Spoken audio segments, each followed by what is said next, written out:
Hi everyone, today I'm gonna make a variation on instant noodles with these guys, and I'm gonna put in some veggie meat, some spinach, some salad, and I'm gonna boil an egg. As for pans, what you need is a pan to boil your egg in. You need another pan to put everything else in, basically.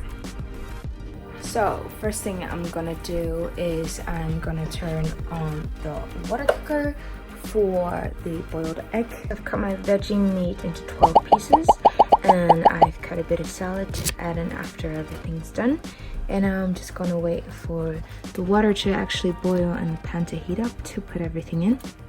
Now the water is boiling. I'm gonna gently put in the egg and I'm gonna let it boil for 5 minutes. In the meantime, I'll put some oil in the pan and then I'm gonna add in the veggie meat.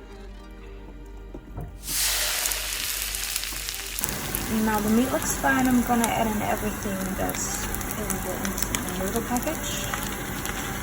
I'm gonna add in some water.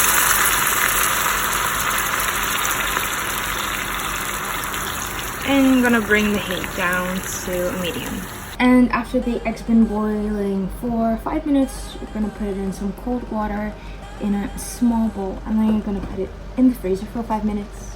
And now just put the lid on the pan and let it sit for a few minutes.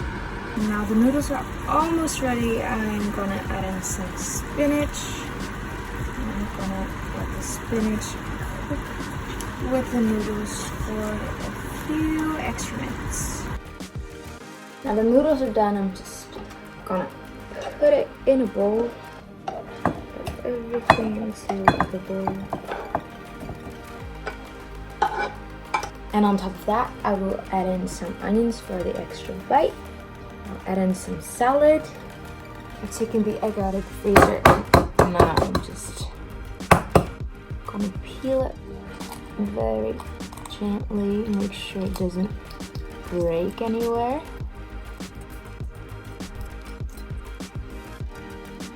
And this is the finished look, the finished dish. Thanks for watching and I'll see you in the next cooking video. Bye bye!